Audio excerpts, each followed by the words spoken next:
We're so happy you've joined us to share our passion in supporting nonprofits.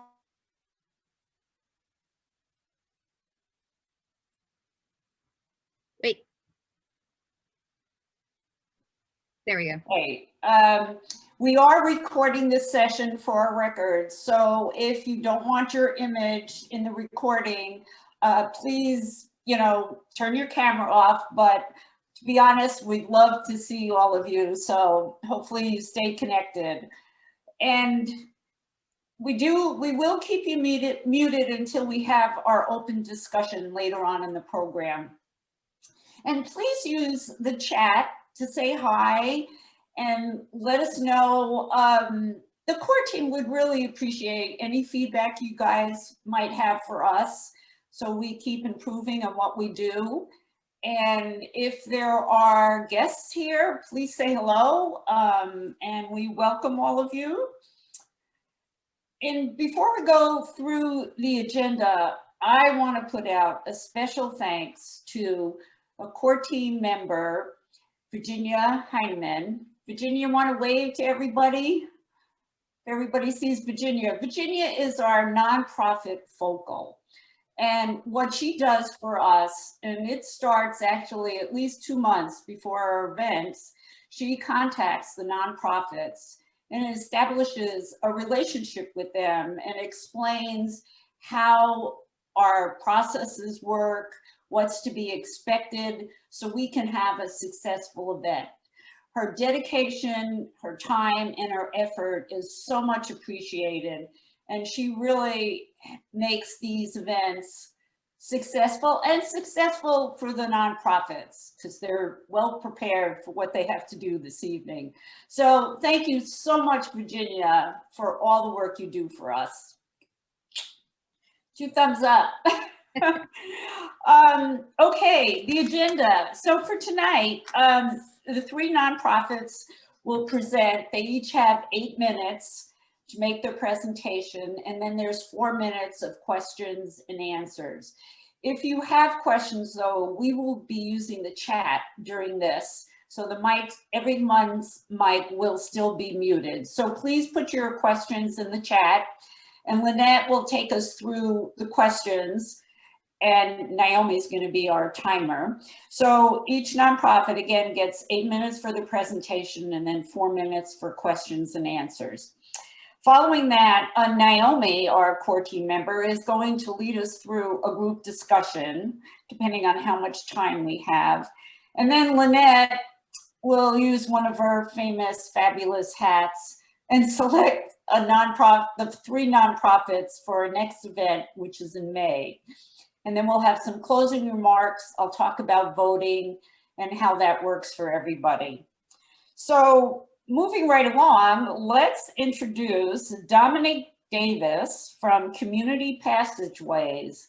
Dominic, are you ready? And do you have something to share?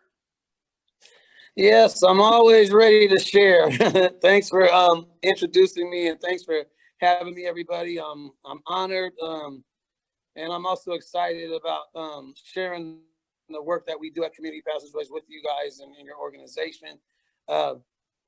Basically, I'm going to talk a little bit about Community Passageways and give a few examples about some of the outcomes that we've been able to have in this work we've been able to do.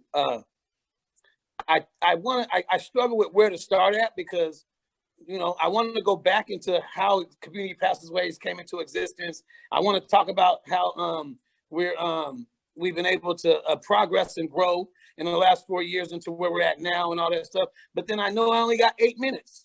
So I'm going to squeeze this in and I'm going to talk really fast. So guys, try to keep up with me and put on your seatbelts. All right. Community Passageways is an idea that came to me back when I was doing some other work. There's an organization called Choose 180 that still does great work in the community. I was one of the co-founders of Choose 180 back in 2011. And so when we launched that program, I was a director of it for about 5.5 years. And as I was a director of that program, we did misdemeanor diversion in the juvenile courts.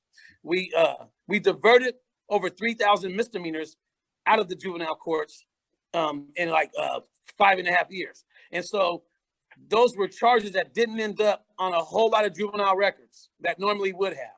But in doing that work, I seen a bigger need in my community.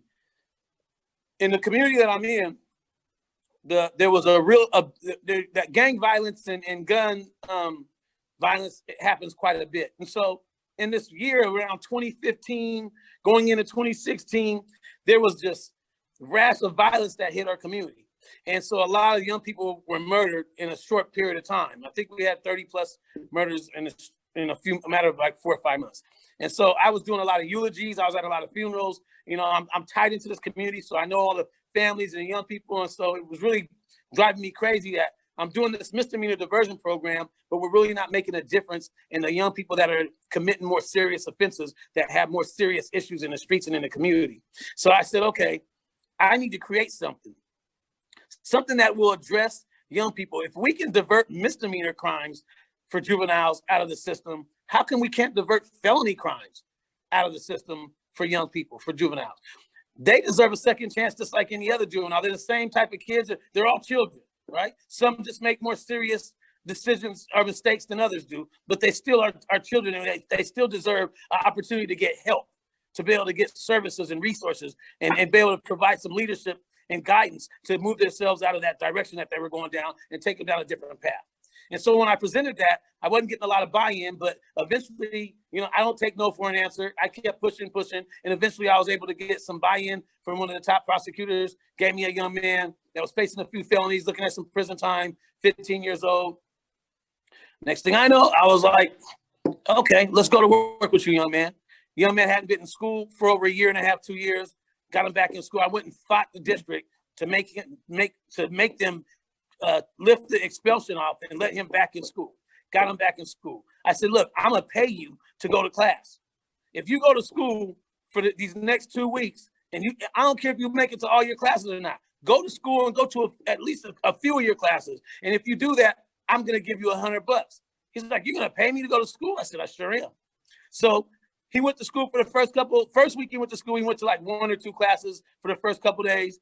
Then he went to like 3 classes the next couple of days. And then the next week, I was going up to the school. I was talking to the counselor. I was talking to the vice principal. I was like checking on the kid. You know, I'd go pick him up sometimes and take him out to eat throughout that week. The next week he went to school, 4 or 5 classes, 3 or 4 classes, and it got a little better. At the end of the week, I gave him his $100. I said, I'm proud of you. I don't care if you didn't make it to all your classes. You went into the building every day, and you made it to a couple of classes each time. I'm telling you right now, I'm proud of you. Keep up the good work, bro. Now let's go to school again. And if you go to more classes, I'll give you another $100. He's like, what? Are you serious? Yep, I sure am. And so I started mentoring him, working with him. He started going to school. I gave him another $100. Next thing you know, by the end of the next 2 quarters in, he's getting an award for his attendance. He's getting an award for being a leader in the school. They called him comeback student of the year. Because and so I'm saying this to say, what I learned out of that was we have to learn what success looks like differently. Some people's success looks one way, because if I told this story to another group of people, they would be disappointed that he didn't go to school all day, every day. He didn't go to all his classes. You still gave him money. I was just proud that he walked into the building, because we don't know what kind of trauma this kid's been through his lifetime. We don't know the kind of issues and what the battle was just to get to school every day, right? And so looking at what success looks like differently is what I learned out of that. And then I started working with this kid and kept pushing this kid and got the kid in driver's ed. I said, look, you were stealing a lot of cars. You had guns and everything, drugs. You like cars a lot, evidently, because you steal them all the time. Let's get you a driver's license. So I'll pay for you to go to driver's ed. Pay for him to go to driver's ed, got him into driver's ed. He loved driver's ed. He got his permit, helped him get his license, all that kind of stuff. Then I said, what do you want to do for a living? He said, man, I like to cut hair. I got clippers and I cut all my friends' hair. I cut my own hair. I'm like, well, your hair looks really nice. You must be pretty good. And if your friends are letting you cut their hair, and you must be pretty good. So you want to be a barber, huh? He's like, yeah, I would love to be a barber. Let's find a barber school. Found a barber school for the kid. Got the kid in the barber school. Paid for him to go to barber school. Went and visited the barber school with him. Talked to the people, everything. They even gave us a discount because they seen what I was doing with him. Got him in the barber school. So now this kid, fast forward, graduates high school on time, graduates barber school, got him in a running start. So he almost has his AA, but doesn't quite have it yet. Got his business license because he started working at a barbershop. All these years he's been under my wing. I've been mentoring him for all these years. But in the beginning stages of that was my first felony case that I got that had multiple felonies. We were able to divert him out of the criminal justice system because they seen the job that I did with him. And when I put the report in front of the prosecutor and said, let's make a deal. There's no reason to send this kid to prison. Let this kid keep doing this. They were super impressed. They said, actually, we're not even going to charge him. We're dropping all charges. We're not even going to put it on his record. He won't even have these adult charges on his record. Awesome. I said, I'm using this over and over again. That's the formula I started out with. And that's the formula I built up. So that was the beginning of Community Passageways. And then we just expanded all the way to where we're at today. So today, where we're at today, over the last 4 years, I've been able to use that model with a whole team of people now. We've been able to take over 311 years of prison and jail time off the table for people in our communities. We've been able to provide hundreds of jobs, internships, apprenticeships, housing, leadership development, all this. We've done it for hundreds and hundreds of people. 30 seconds, Dominique. How many seconds? 30 seconds. Oh my God. Okay. So I wanted to let you know Community Passageways now has about 8 different programs. We're in schools up the pipeline to deal with people before they fall into the system. We're in the middle of the pipeline dealing with people that have charges, trying to divert them out. And we're at the end of the pipeline dealing with people who are incarcerated and that we help with reentry and help while they're serving time, supporting them through the system while they're there serving time. So that's what Community Passageways is. So now we'll do 4 minutes of Q&A, which are starting to come in the chat, and Lynette will read those through, and I'll reset the time for that. Thank you. Hi, Dominique. I got a couple of questions for you. So I'm going to get right to them. Carol asks, what will Community Passageways do with the donation should they receive it? So from what I understand, it's a $10K donation that you guys are looking at giving us. And so what we do is we have our kids speak on panels, state, county, city panels, to talk about gang prevention intervention, what they've been going through, the trauma they face, to help them get more data and information on how they can better serve our community. And we pay them stipends to do that. We have our kids go through leadership development workshops on a regular basis, weekly, 2-3 times a week. They do homework and curriculum, all that kind of stuff. We pay them stipends to do that. We have our kids go through healing circles, and we pay them a stipend to do that. Some of the money is going to go towards paying stipends to young people to keep money in their pocket so they're not out going through our program and they got to go figure out how I'm going to eat tonight. I got to go out and steal something, right? We want to make sure we're paying stipends. Another thing we're going to do is provide rental assistance for 5 families. 5 families will get their rent paid for a month because COVID has got a lot of people unemployed and a lot of people are feeling the effects of COVID. So in order to keep a roof over some of these people's heads, we help with rental assistance. We're going to use some of your money with some of our money to pay for rental assistance. I just paid 3 people's rent today, actually. And so we're going to do rental assistance for 5 people. And then 4 or 5 people we want to get cell phones to, because we run into a problem where when we get these young people prepared and ready for the job market and they go and do their interviews, some of them don't have active or working phones. And some of them don't have phones at all because they can't. And so it's hard for the jobs to call them to tell them they got the job or to bring them in for a second interview. So we want to make sure that they get the phone. We'll buy the phones, and then Community Passageways will pay the monthly bill for them to keep the bill on until they start getting their paychecks. Then they can take over their own payment plan. But that's what we plan on doing with the 10K. That's excellent. So I got one more question. How many kids are in the program? Right now, on our data system, I mean, close to 300 kids in our data system, because nobody never really leaves. You know what I'm saying? Like, they work with us. I'm still working with kids back when I was at 180. I still have kids that I'm connected to that have been with me for years and years and years. I got kids that were at the beginning. The same kid I just told you about, I just got through having dinner with him 2 weeks ago. He talks to me all the time. I just supported his family through a bad accident they were in and all that stuff. Like, they don't go nowhere. So our caseload doesn't dwindle and go away. It just keeps getting bigger and bigger. Now, mind you, you got light touch and you got heavy touch. The new people coming in, heavy touch people you got to spend more time with and help them navigate systems better, more. But once you get people up and flying and on their own, like the kid who's a business owner, bought himself a new car, got his own apartment, doing good. I talk to him, a couple times a month, so 300 people on our caseload. That's cool. That's cool. Elizabeth asks, how many employees or volunteers are there in your organization? That's funny. We started out with probably 3 people 4 years ago. There was like 3 people, me and 2 volunteers or so, and then a couple more volunteers. And then we got enough money to pay me a salary, a little bit of money, not even salary, a little bit of money, and then pay somebody else a part-time position. And then now today, mind blowing. In 4 years, we have close to 40 plus employees. That's really cool. Suze asks, do any of these people who've gone through your program come back to work in community passageways? Yes, we have God, I don't know now, at least 8 or 9. I don't know now because we just hired some more. So I'm gonna say 8 or 9. We just hired some more people, young people. So yeah, young people come through our program, and yes, we've hired them, and yes, they become. Some of them are junior ambassadors, some of them are regular ambassadors. Yeah, we do that because they look at us and say, "You guys were able to turn your lives around." Because most of my staff have been through the system. Most of my staff have came from the streets, and they're like, they look up to us because they see the work we're doing and how we're helping the community, and then they go, "I want to do that. Now, I want to do that work you guys do." And I'm getting ready to hire a couple of more coming up in the next couple of weeks. Good, that's great. That's time, Lynette. Okay. So we'll I'll save the questions if we have time later. Thank you, All right. Dominique. Thank you so much, Dominique. All right, next up is Jennifer Boyer from Team Survivor Northwest. Jennifer? Hey. Let me just pull up my presentation. And here we go.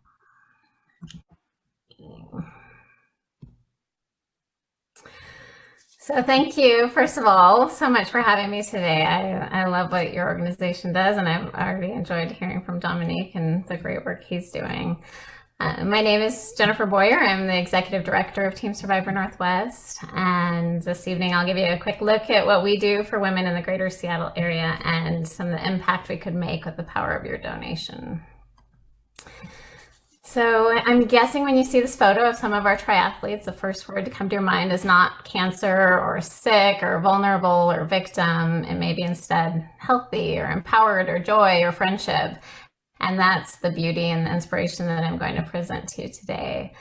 At Team Survivor Northwest, we believe that every woman who has had a cancer diagnosis should have the resources and support to return to her best physical and emotional well-being. And I'll ask you to think carefully on the words every woman, because I want to circle back to how every woman in our community needs access to that opportunity, and not just some. So we'll start with what we know. In King County, there are over 56,000 women cancer survivors. Some of you in this virtual room may be counted in that number. Some of you have had a friend or family member who's battled cancer. We all know that cancer and cancer treatment affect your health, both physically and mentally. But what some may not know is that exercise is associated with the reduced risk of cancer recurrence and with death, and that's great news. So a study in the ACSM in 2019 stated being physically active is one of the most important steps people of all ages and abilities can take for cancer prevention, treatment, and control. Strong evidence exists to support an association between physical activity and cancer risk and survival. The research is clearly showing a 40 to 60% decrease in mortality associated with physical activities during and after treatment. And that percentage range is based on the study and the type of the cancer. This is a higher percentage than a lot of cancer drugs, and the American Cancer Society is urging all physicians to prescribe exercise to those who are going through cancer. So there are so many benefits from exercise during cancer. I can't even go into them, so I won't read this, but just some general highlights is that exercise reduces recurrence and second cancers. It makes treatment more effective. It reduces pain, which I'm sold on that one alone. Improves the quality of life. And one thing that we hear a lot about at our organization is a sense of control that comes with exercise. So this quote is from the Canadian Medical Journal, and this was a breast cancer study in which they state that physical activity has the most powerful effect of any lifestyle factor on breast cancer outcomes. So that's where Team Survivor Northwest comes in. About 26 years ago, before research was even as clear as it is now, Dr. Julie Graylow recognized that her patients who were exercising were recovering from cancer faster, and she decided to start this organization. So we want to provide access to the fitness program so that women in any stage of cancer and any fitness level can have access. And here in this picture, you can see some of our dragon boaters out on the water. They actually received a bronze award at the national championship, and they were invited to France last year. And unfortunately, the world championship was canceled because of the pandemic, but try not to remind them of that. So in order to meet the needs of our members, we offer fitness classes with cancer exercise certified instructors. We create a community that supports each other through the highs and the lows. Membership and programs are free, so the income is not a barrier. And during the pandemic, when we can't gather in person, we quickly switched to online fitness programs. In this photo, you'll notice that this was at our fitness retreat, and women are doing the exercises a little differently from each other. And that's one of the benefits of someone who's trained in cancer exercise, so she can adapt the exercises based on physical needs. So we offer a variety of programs, and I won't list them, but the image you see here is part of our group who climbed Mount Adams before the pandemic, which was a 3-day climb in snow. None of them were climbers before Team Survivor, and many of the group had been diagnosed with cancer only a year before the climb. So there's a lot of goal setting and of this feeling of really accomplishing, literally climbing mountains. So why do our programs work? Cancer puts women in a vulnerable position. They may have had a mastectomy, they may not have eyebrows, whatever their physical changes are, they tend to feel more comfortable around other women who have been through it and get it. And they feel safe with other women and with our trained instructors. They feel like they are finally able to control something in their lives again. And like I said, there's no monetary expense. They tend to stay for years, just like Dominique was saying with his program. People stay because they have this community. And one of the things I love most is that when a new woman joins the group and she feels that vulnerability, she may worry about her future, but once she joins, she can look at someone who is, let's say, 10 years past their diagnosis, and she sees them climbing a mountain or running a race, and she thinks, wow, that could be me one day. And it brings back that hope. So now we get to Team Survivor's Challenge and where you can help us. Each year our membership numbers grow. Last year we grew by 26%. But what we're noticing is that those that are participating do not represent the diversity in King County. There are women who either don't know that we exist or don't have access to our programs, and we need to remove those barriers. So one of those barriers may be language. We don't currently offer programs in languages other than English. And we know that healthcare disparities exist across our nation. A Black woman is more likely to die from cancer than a white woman, and this is frankly unethical, and we need to be part of that change. So what would we do with a donation from 100 Women Who Care Seattle? Our goal would be to use the funding to expand our programs to meet the needs of more underserved communities. We would do that through 2 new programs. One would be a fitness program in the South Sound, selecting a location that would provide easy access for Black women and other women of color. And our Diversity and Inclusion Committee will help us form new connections and remove obstacles that might exist, all while remaining sensitive to the various cultures that we can serve. And another fitness program that we would like to start is a low-intensity cancer exercise class in Spanish. So 2 of our 3 staff members are fluent in Spanish, and a Spanish-speaking instructor would be hired and certified. Both of these programs would run weekly and would likely grow, and your donation would run both of these programs for a year, and I'll add that the board is committed to keeping those programs running after that year mark. So you can bring the opportunity of empowerment, of health to all women who have had a cancer diagnosis in our community of Seattle. Jennifer, 30 seconds. Okay, I'll end with a quote from one of our members, Carol, and she expressed well what makes Team Survivor so special. So she said, Team Survivor Northwest is the silver lining following a cancer diagnosis. This group of can-do cancer survivors, this is a group of can-do cancer survivors. These amazing women know what it means to persist through fear, trauma, pain, and suffering. So they don't sweat the small stuff, but focus on enjoying life to its fullest. I'm so happy to be part of such a positive organization. It's time. Sorry. That's fine. If you guys want research, it's there. That's where it came from. So we can do questions and answers. Yes, I'll restart the clock. Lynette, I don't see any yet, unless you've gotten some directly. No, I haven't gotten any yet.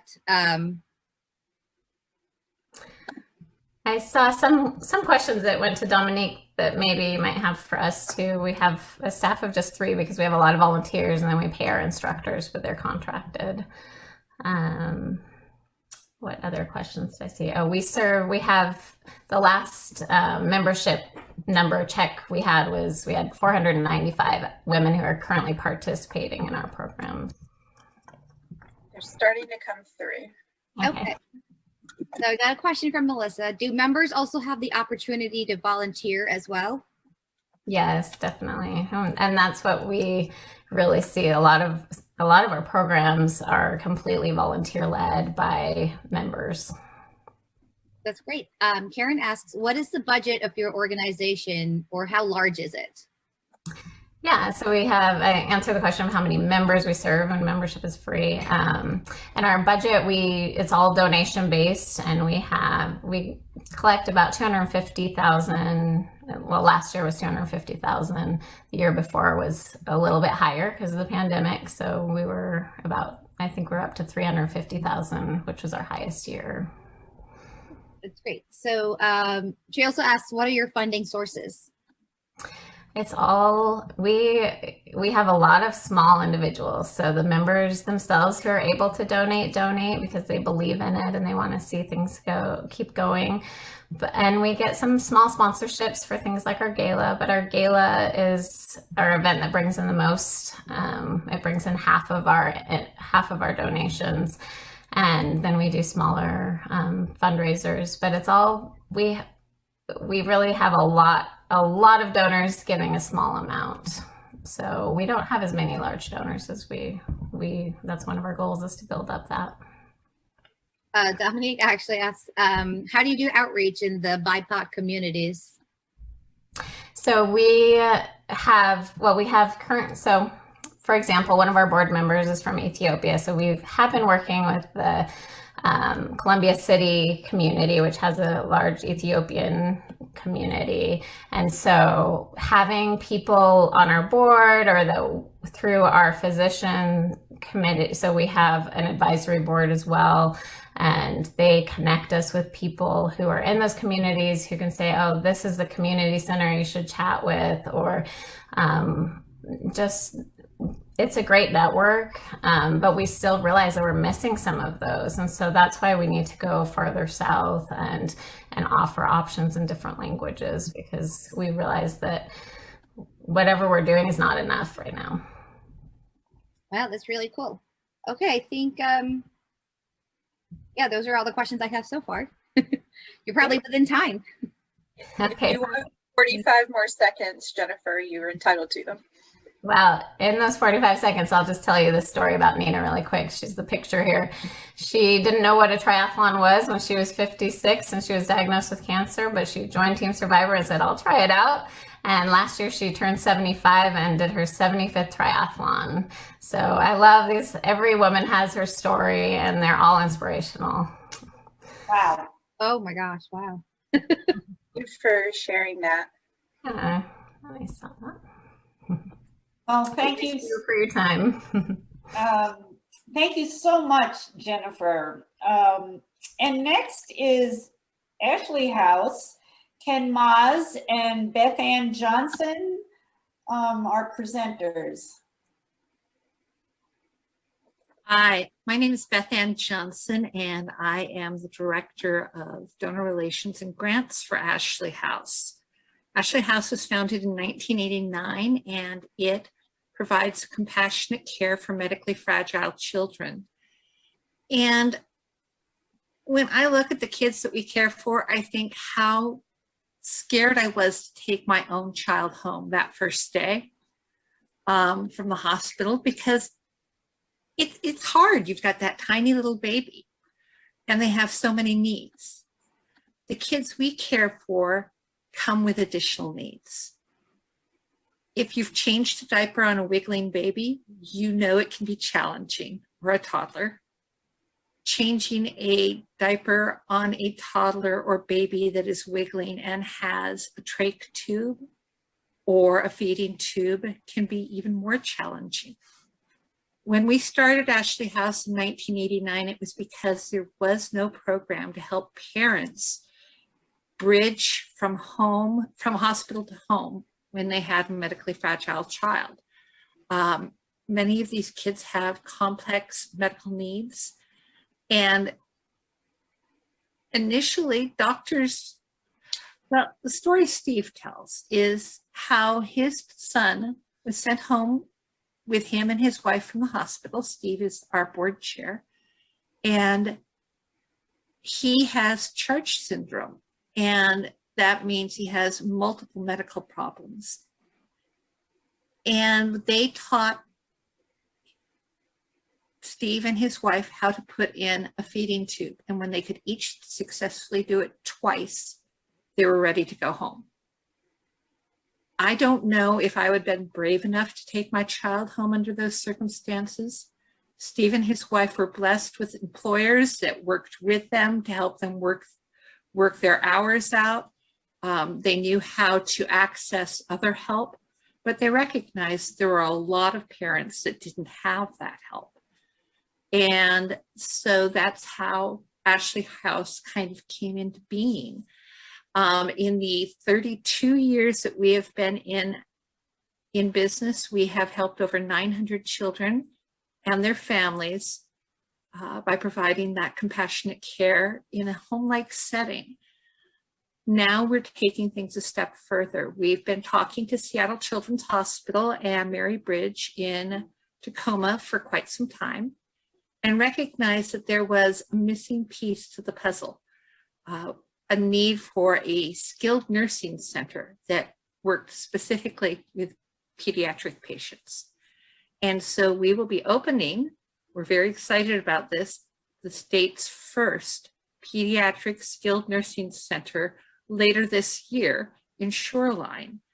And that is part of why we're really happy to be talking to you guys today, because we would love to have your support helping us to furnish the 2 of the rooms for that project. And I brought a video along today I'd like to share with you. I'm hoping this is going to work. It worked in rehearsal. And here we go. Can you hear that? No, we can't. Not the sound. You guys are not getting sound, and I am. That's always a bad sign. Let me try one thing. We did this last night successfully.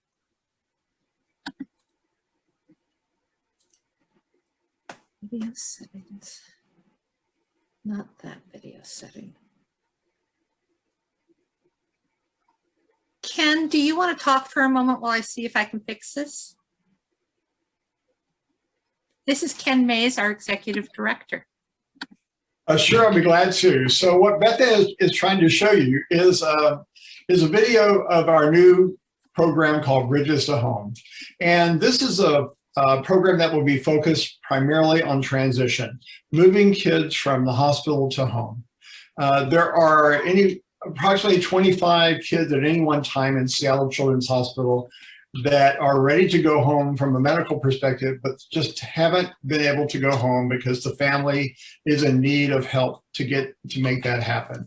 So this program will be focused on helping those families move their children home. It is financially a win, and it is emotionally a win for the families.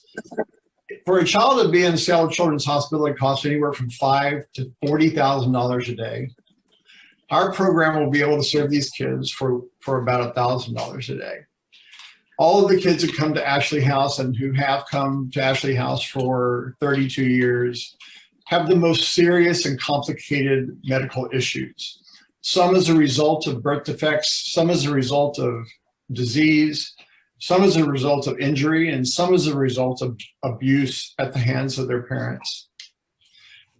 Our kids come to us to receive 4 types of services: respite care if they're already living with their families, end-of-life care when the diagnosis is an imminent death, and short-term transitional care where we prepare the families to take their children home.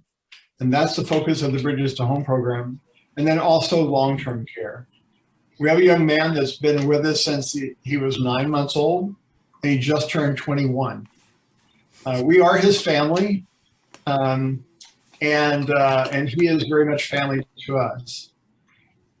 We encourage all of our families to be involved with our kids, with the kids. Not every family can take their child home. The demands of caring for a special needs child are very great. And even in the best circumstances, it's very difficult to do. So we offer an alternative to hospitalization, and sometimes an alternative to a family that's not able to care for their child. So I believe I have this video ready to work now. Okay. Let me finish it. Go ahead. Hi, I'm Ken Mays, Executive Director of Ashley House, and I'm standing in front of our soon-to-be open pediatric skilled nursing facility, the first one in the state of Washington. Ashley House is a nonprofit organization that specializes in the care and treatment of children with complex medical conditions, and we care for their families as well. Ashley House has provided for this client population for over 30 years. So there's a population of medically intensive children in Washington State who can be known as frequent flyers to Seattle Children's Hospital, Sacred Heart in Spokane, Marybridge in Tacoma, and Harborview and Swedish hospitals in Seattle. Too often, these children remain hospitalized when they no longer need acute hospital treatment. This is because our state lacks effective transition supports for children to go from hospital to home.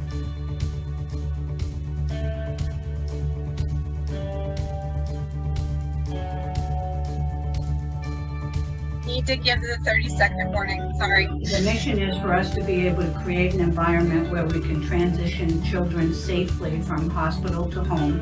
I'm Navita Kumar. As Medical Director of Bridges to Home, I'll be working with Ken and the entire team to ensure safe, quality care. We are about, I would say, 60% completed with construction. We have 6 double rooms and 3 single rooms. 2 of them are now negative pressure rooms, which is very exciting for us to Sorry, be able guys. Yeah, I know. I actually hit the timer on mine too, so that we could make sure we didn't run over. So we can put the link for the video in the chat for people to finish watching later. And Lynette, if you want to go ahead and start reading through the questions, I'll reset our time. Cool. Yeah, so the first question I have is, Tracy just wanted to clarify, in the past you provided at-home care services and you are moving towards providing transitional care in Shoreline. Actually, that's not true. We have not provided in-home care services for probably 25 years. We are a home health agency, but we provide that care in our own group homes. So we have residential programs where children live that are not able to go home and that are no longer need to be in the hospital. This program will be focused on transition, and we'll be accepting kids earlier in their treatment than we do in our current programs. We'll have a broader spectrum of services.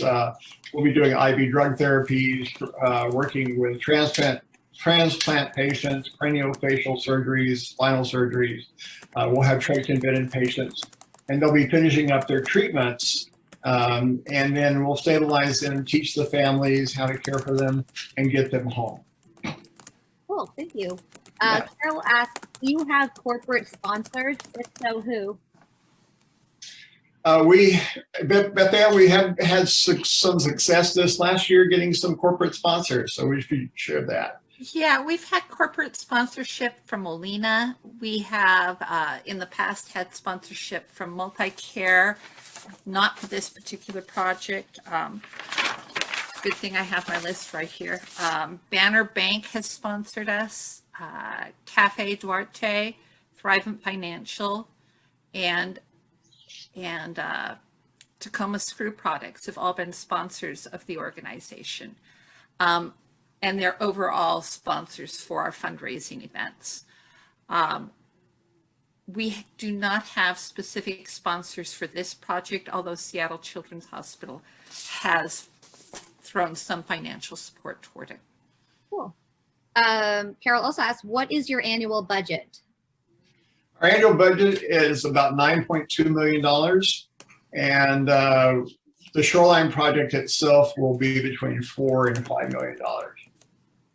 Okay. And one question, Julie asks, are the homes designed to also house a parent of the child, or does only the child stay at the home? Only the child stays at the home. Unfortunately, licensing requirements do not allow us to allow families to live there.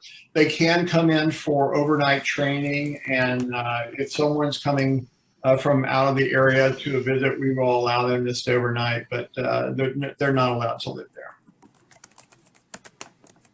Okay, I think those are all the questions I have so far, and I'll repeat what Naomi has already posted. The link to the video that was shared is now in the chat if anybody wants to click it or save it for later. How much? We have about a minute left. If there aren't other questions and you want to continue the video, that's fine, of course. Oh, we got any questions? Sorry. Oh, one more question. Susan asked, what is the capacity of the new building? The new building will be 15. Our current programs are for 7 or 8 children, and this will be for 15. And the reason this is larger is because the need is so great. This will be, as Beth Ann mentioned, the first and only skilled nursing facility in the state for medically complex children.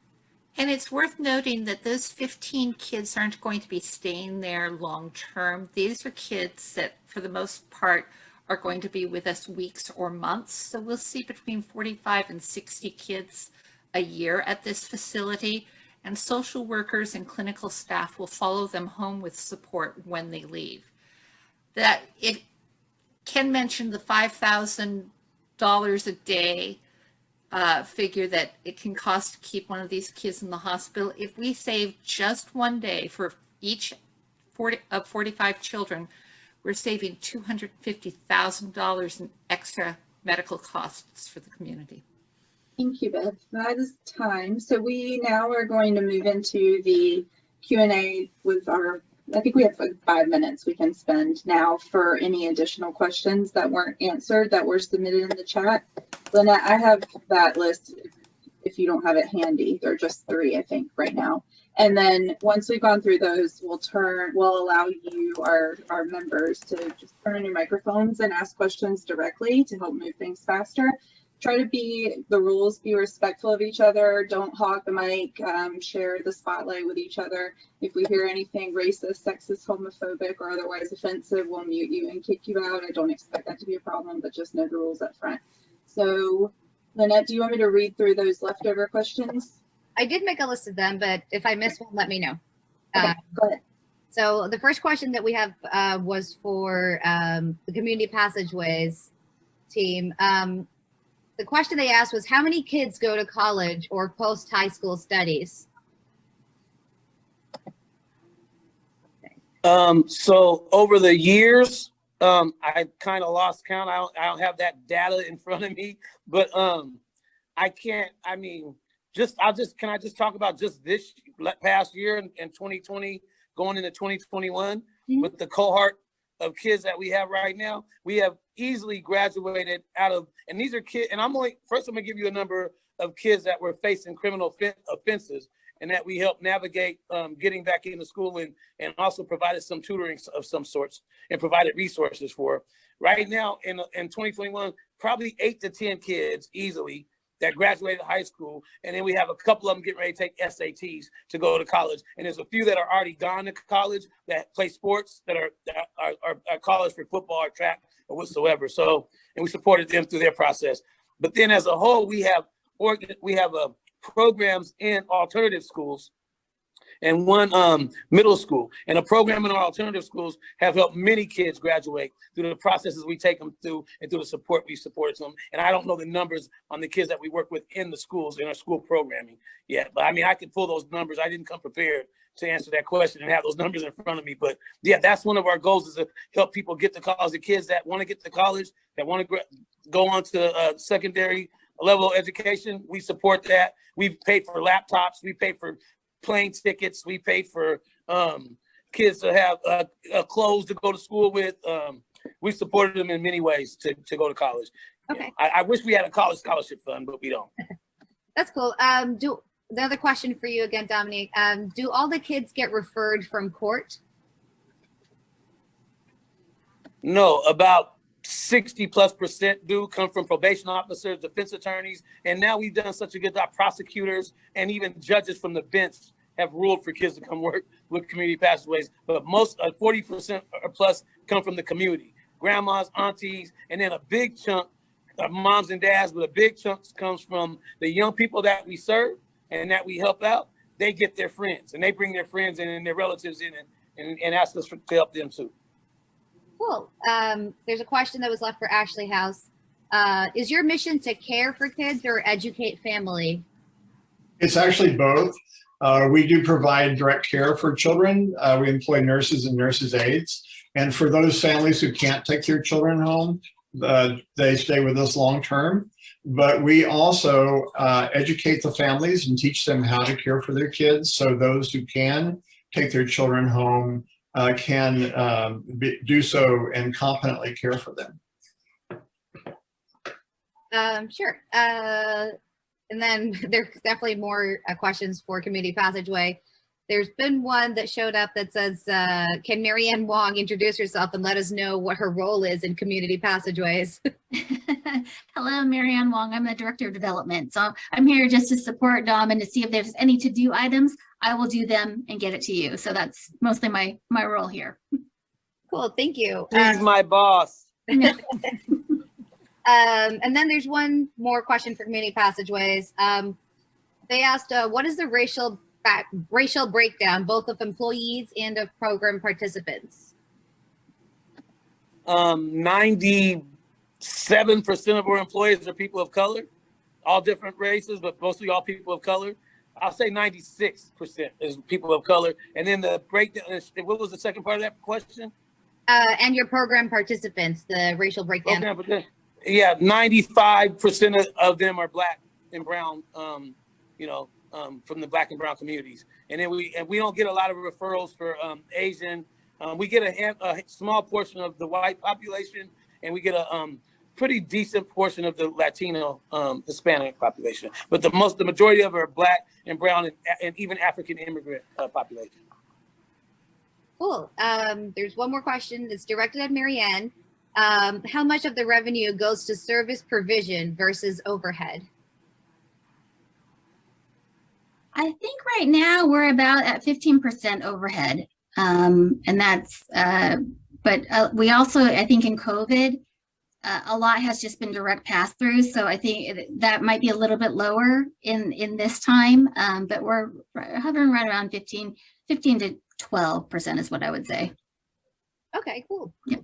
I think those are all the questions I had. Naomi, do you have any more that you kept track of? Okay, right. I think we can move forward. Okay, so Lynette, would you like to take us through the process of choosing our next we'll be choosing 3, which is what we do all the time, is choose 3 for our next event, which is in May. Take it away, Lynette. Hang on, I'm going to put myself in the center and take everybody else off.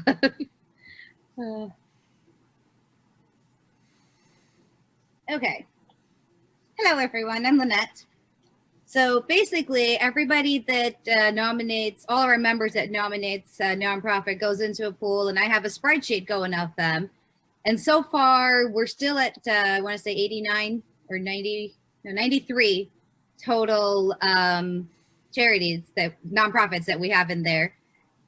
Out of that, if we've already given certain number to them, we take them out of the pool if they've already won, or if they've already been selected, we take them out of the pool at least for a year. but the remaining are in my little hat.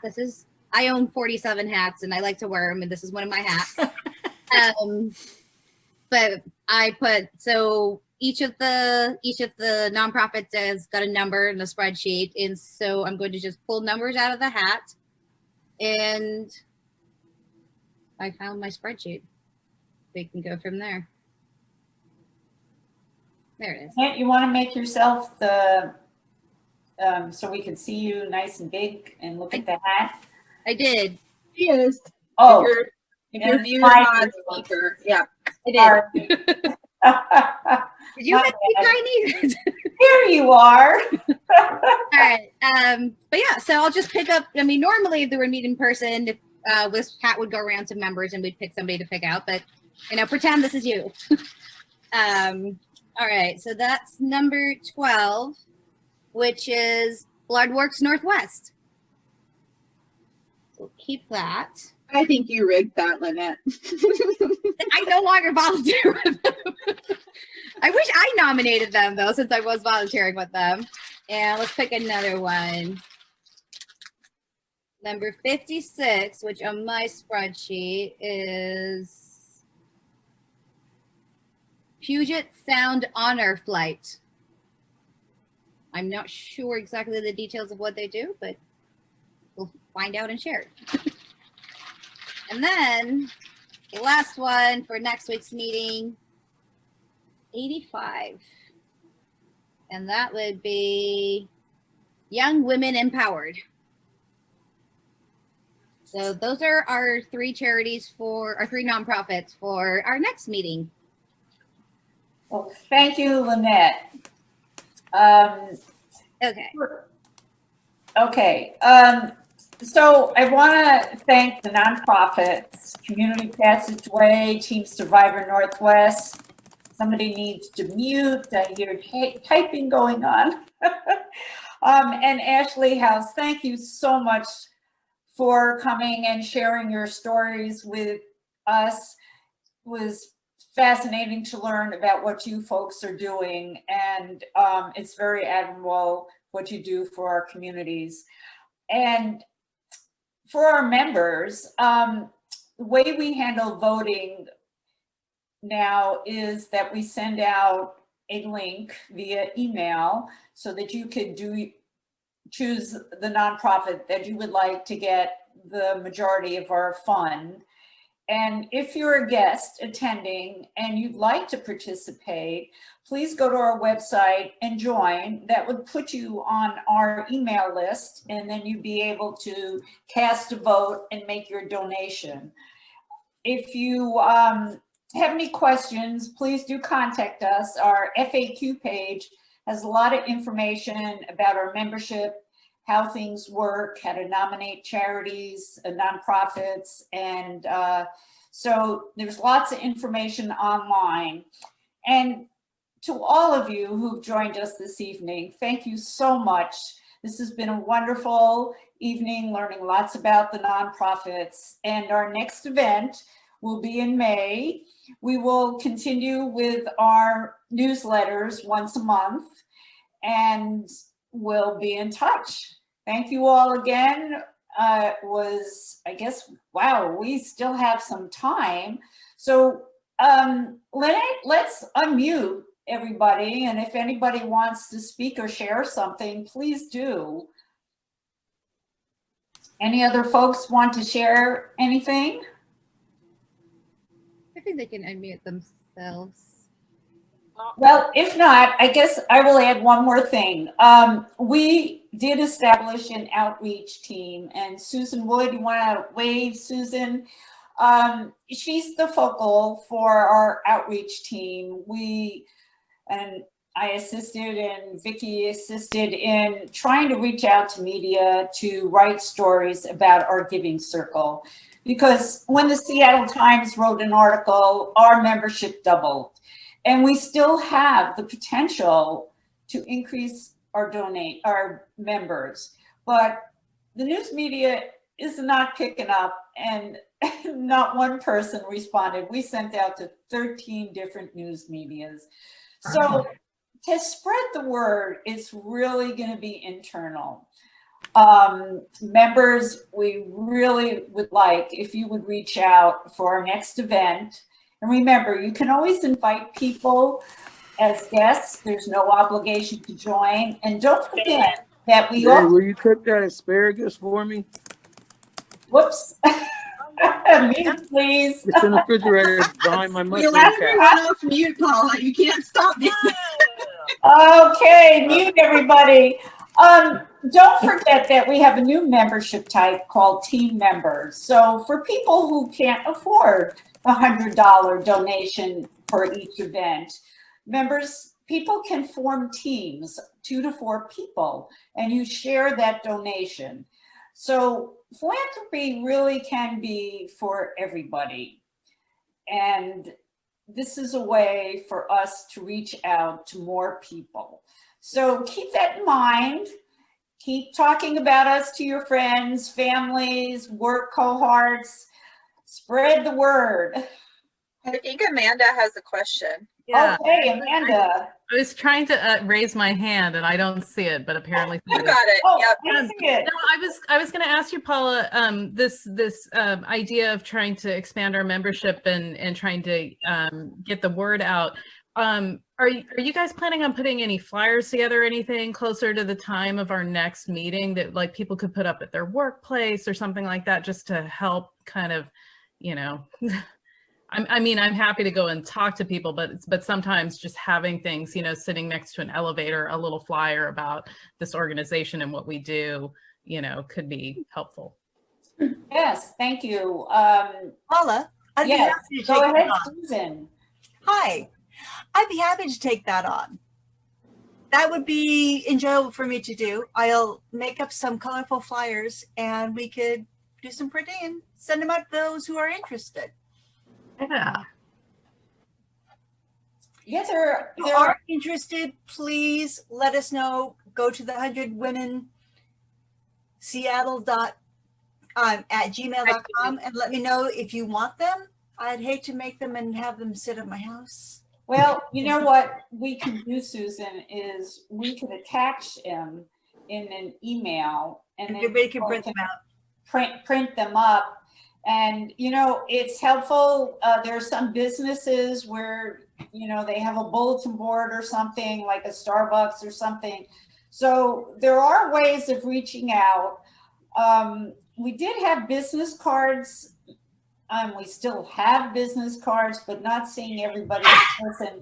It's hard to distribute those. But I think this flyer idea is a great idea. Thank you, Amanda, and Susan will work that. Great. Thanks, Susan. Thanks for the idea. I think we should sign off before it kicks us off. Okay. Unless anyone has a final parting word or question. But we are so glad to have you all here. And we appreciate you bearing with us with virtual events. I imagine our May one will likely still be in this format for safety, but we're hoping to see you at some point this year. Very well organized. It was great. Thank you, Mary. Thank you so much. Thank you to all our presenters and our you. members. Bye, everybody. Bye. Okay. Bye, Paula. See you next time. Bye. Bye-bye. Bye.